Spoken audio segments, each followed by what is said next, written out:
സമയം വൈകുന്നേരം 3 മണി. ദേവൂട്ടിക്ക് കുടിക്കാനുള്ള ചായയുമായി നാണിയമ്മ പുറത്തെ ക്യാൻറ്റീനിൽ നിന്നും ആശുപത്രിക്കകത്തേക്ക് നടന്നു വരവേ പെട്ടെന്ന് ഷോക്കേറ്റതുപോലെ അവർ നിന്നു പോകുന്നു. അങ്ങനെ നിശബ്ദയായി ഞെട്ടിത്തരിച്ചു നിൽക്കുന്ന നാണിയമ്മയുടെ അടുത്തേക്ക് ആരെ കണ്ടിട്ടാണോ നാണിയമ്മ ഞെട്ടിത്തരിച്ചു നിന്നുപോയത് ആ ആൾ വന്നു നിന്നു. ശേഷം തെല്ലമ്പരപ്പോടെ, "അല്ല, ഇതാരാണ്? നാണിയമ്മയോ? ഇതെന്താ കയ്യിൽ ഫ്ലാസ്കുമായി? നാണിയമ്മയുടെ ആരാണിവിടെ ഹോസ്പിറ്റലിൽ കിടക്കുന്നത്?" എന്നാൽ ഇവിടെ അയാളുടെ ആ ചോദ്യങ്ങൾക്കൊന്നും മറുപടി പറയാതെ തനിക്ക് മുന്നിൽ വന്നു നിന്ന് ഇക്കാര്യങ്ങളെല്ലാം ചോദിച്ചുകൊണ്ട് നിൽക്കുന്ന ആളെ നോക്കി അപ്പോഴും ഞെട്ടിത്തരിച്ച് നിൽക്കുകയാണ് നാണിയമ്മ. ഈ സമയം അത് കണ്ടുനിന്ന അദ്ദേഹം വീണ്ടും ചോദിച്ചു, "നാണിയമ്മേ, ഞാൻ പറഞ്ഞത് കേട്ടില്ലേ? നാണിയമ്മയുടെ ആരാണിവിടെ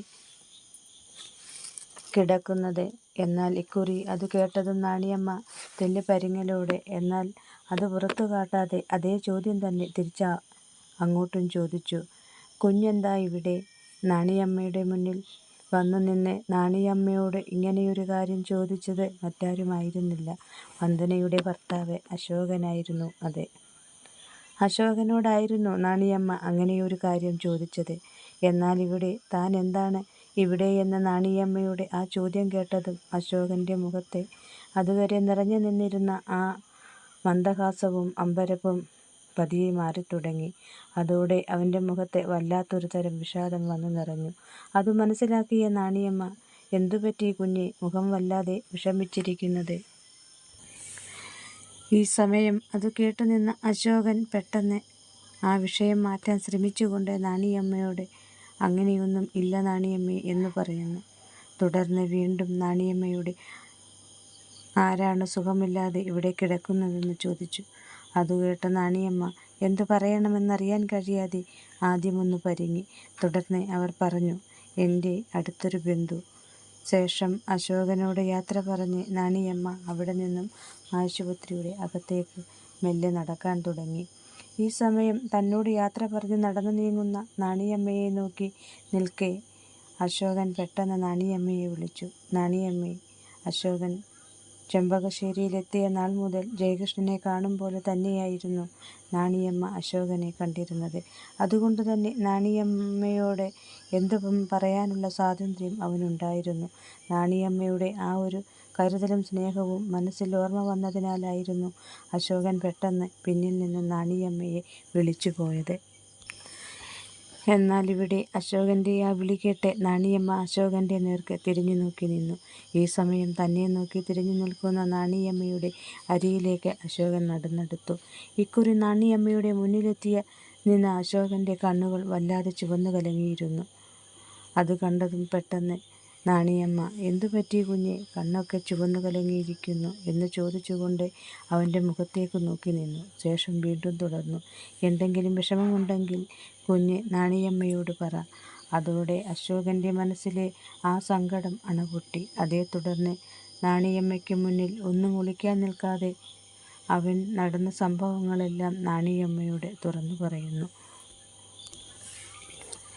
ദേവൂട്ടിയുടെ പ്രസവം കഴിഞ്ഞുള്ള 2-ാം ദിവസം അശോകനൊപ്പം അവന്റെ കൂട്ടുകാരന്റെ വിവാഹത്തിൽ പങ്കെടുക്കാൻ ടൗണിലെത്തിയതായിരുന്നു അശോകനും വന്ദനയും.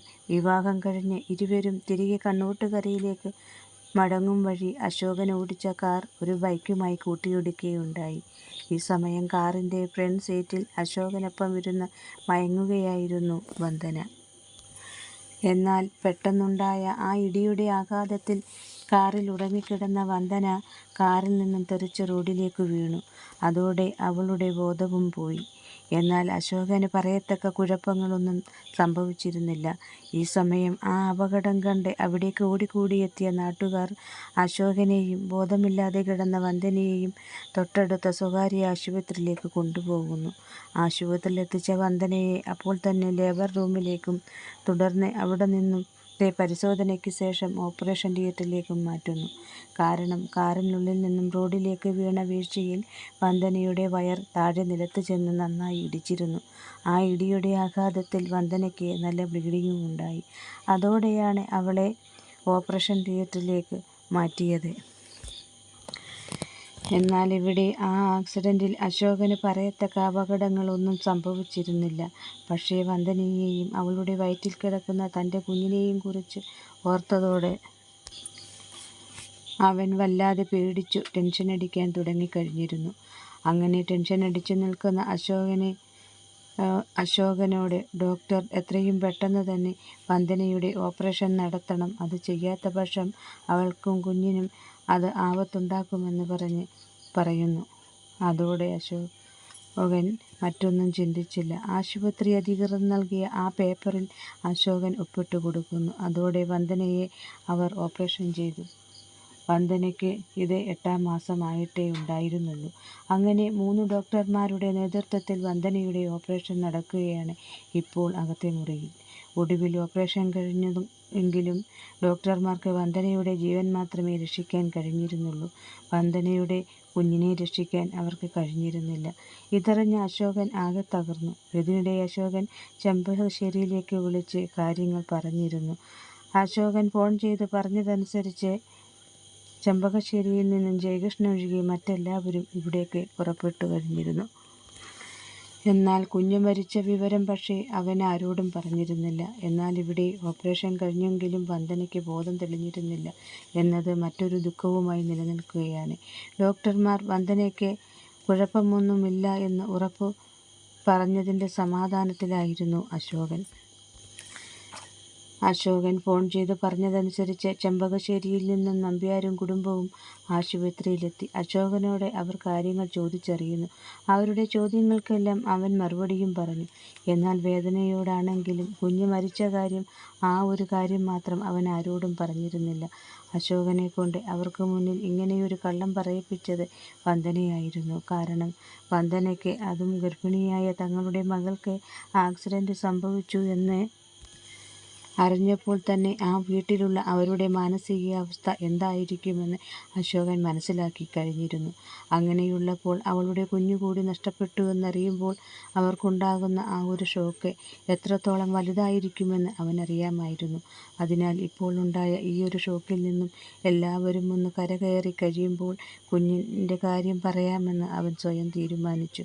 അങ്ങനെ വരുമ്പോൾ വന്ദനയ്ക്ക് അടക്കം എല്ലാവരും കാര്യം മനസ്സിലാക്കി അതിനനുസരിച്ച് മുന്നോട്ട് പോവുകയും ചെയ്യും അവൻ കരുതി. എന്നാൽ അശോകൻ അവൻ്റെ ആ തീരുമാനം മനസ്സിൽ ഉറപ്പിക്കുന്നതിന് മുമ്പേ ഒരു നേഴ്സ് അവരുടെ റൂമിലെത്തി അശോകനെ ഡോക്ടർ വിളിക്കുന്നു എന്ന് പറയുന്നു. അതേ തുടർന്ന് അശോകൻ ഡോക്ടറുടെ റൂമിലേക്ക് നടന്നു. മുറിയിലെത്തി. ഈ സമയം അശോകനെ കണ്ട ഡോക്ടർ വന്ദനയുടെ ഇപ്പോഴത്തെ ആരോഗ്യസ്ഥിതിയെയും മാനസികാവസ്ഥകളെക്കുറിച്ചും അശോകനോട് പറയുന്നു. അങ്ങനെ കാര്യങ്ങൾ പറയുന്നതിനിടെ വളരെ പ്രധാനപ്പെട്ട ഒരു കാര്യം അത്ര കണ്ട് ഗൗരവത്തോടെ തന്നെ ഡോക്ടർ അവനോട് പറയുന്നു. അത് കേട്ടതും അശോകൻ കുറച്ചു നേരത്തേക്ക് വല്ലാത്ത ഒരുതരം ഞെട്ടലോടും തെല്ലമ്പരപ്പോടും കൂടി തനിക്ക് മുന്നിലിരിക്കുന്ന ഡോക്ടറുടെ മുഖത്തേക്ക് നോക്കി നിശബ്ദനായിരുന്നു പോകുന്നു. ഈ സമയം അവൻ്റെ മനസ്സും മുഖവും പെയ്യാൻ വെമ്പി നിൽക്കുന്ന ഒരു കാർമേഘം കണക്കെ വിങ്ങിപ്പൊട്ടി നിൽക്കുന്നത് ഡോക്ടർ തിരിച്ചറിഞ്ഞു. എന്നാൽ എന്തു പറഞ്ഞാണ് അവനെ സമാധാനപ്പെടുത്തേണ്ടത് എന്നറിയാൻ കഴിയാതെ ഡോക്ടറും അശോകൻ്റെ മുഖത്തേക്ക് നോക്കി നിശബ്ദനായിരുന്നു പോകുന്നു.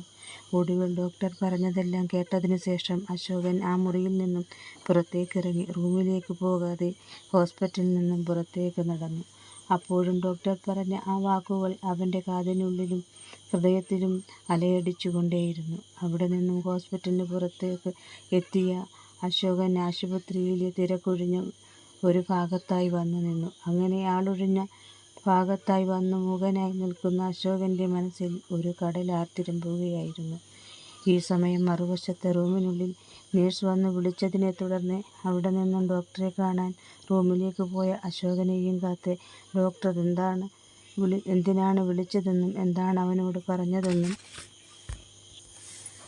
അറിയാനായി നമ്പ്യാരും കൂട്ടരും ഇരുന്നു. എന്നാൽ അവർ അറിയുന്നില്ലല്ലോ അവർ കാത്തിരിക്കുന്ന അശോകൻ്റെ മനസ്സു തകർത്ത്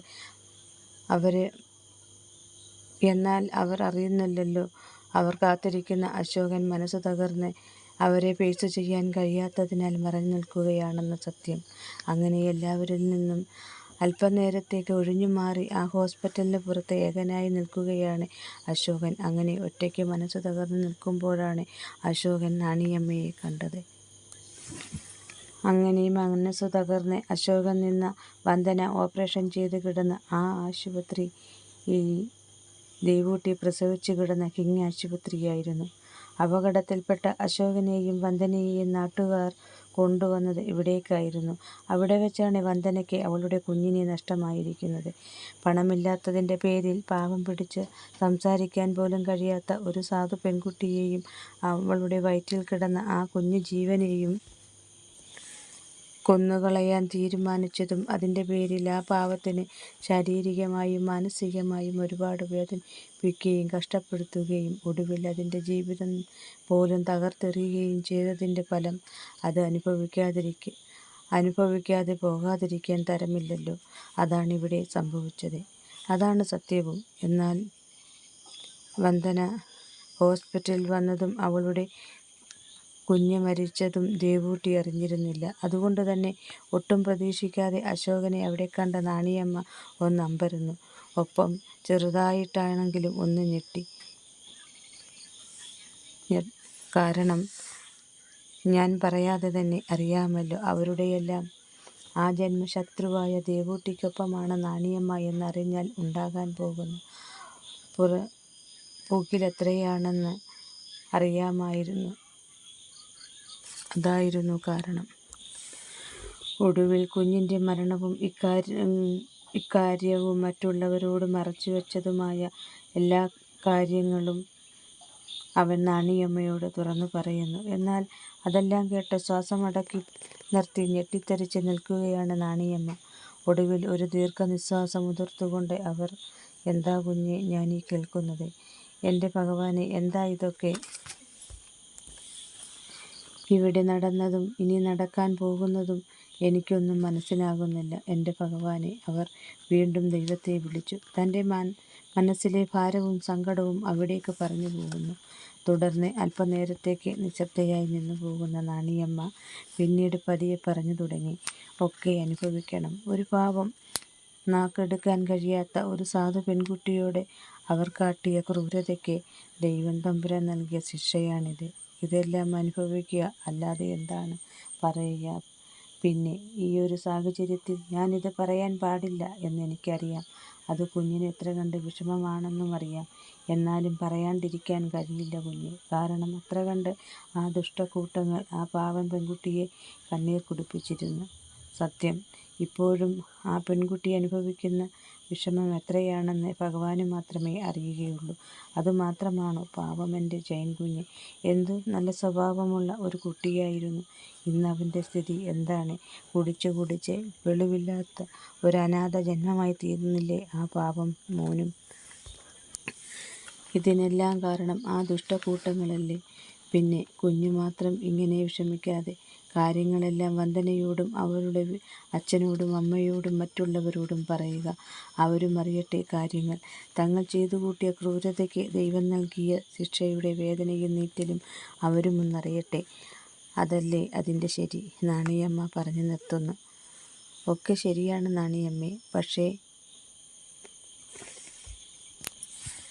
മയക്കത്തിൽ നിന്നും ഉണർന്നു വന്ന അവൾ കുഞ്ഞിനെ ചോദിക്കുമ്പോൾ കുഞ്ഞു മരിച്ചുപോയി എന്ന് അറിയുന്ന നിമിഷം അത് ചിലപ്പോൾ അവളുടെ മനസ്സിൻ്റെ താളം തന്നെ മാറ്റിമറിച്ചേക്കും.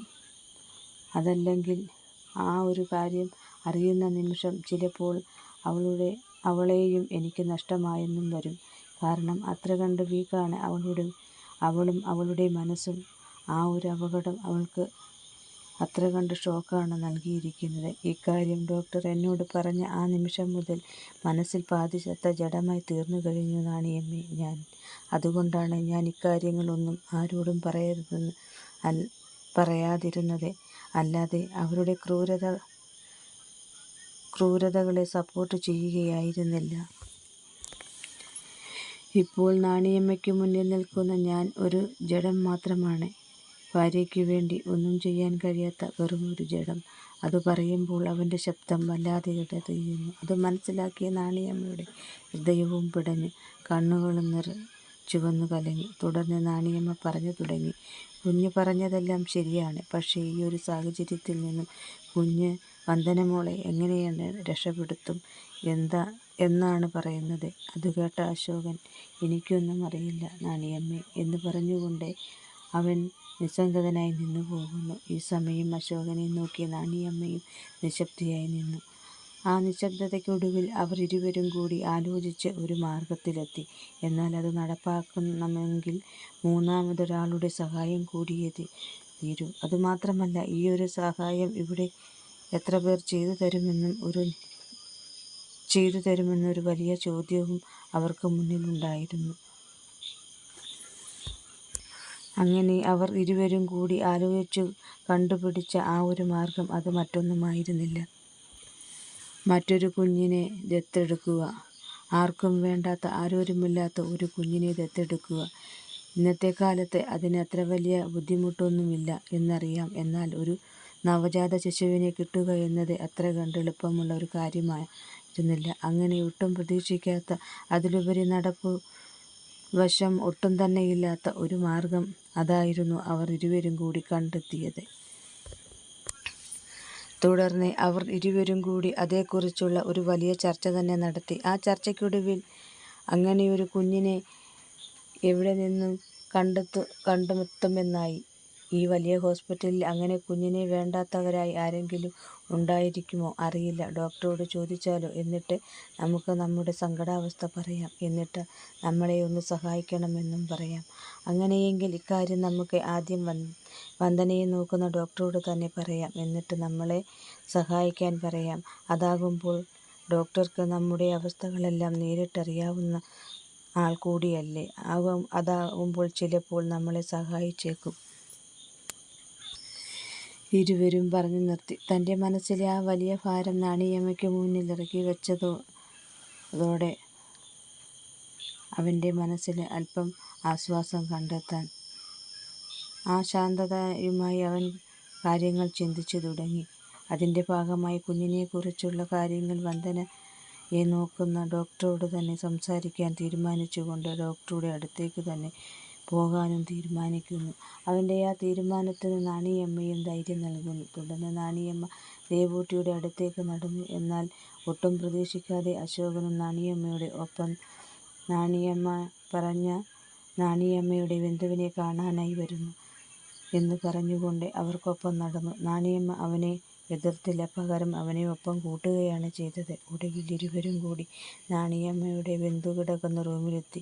എന്നാൽ ഇവിടെ ആശുപത്രിയിലേക്ക് കയറിയ അശോകൻ നാണിയമ്മ തൻ്റെ ബന്ധുവായി എന്ന് പറഞ്ഞ് തന്നെ പരിചയപ്പെടുത്തിയ കട്ടിലിൽ കിടക്കുന്ന ആ ബന്ധുവിനെ കണ്ട് ഞെട്ടിത്തരിച്ച് നിന്നു പോകുന്നു.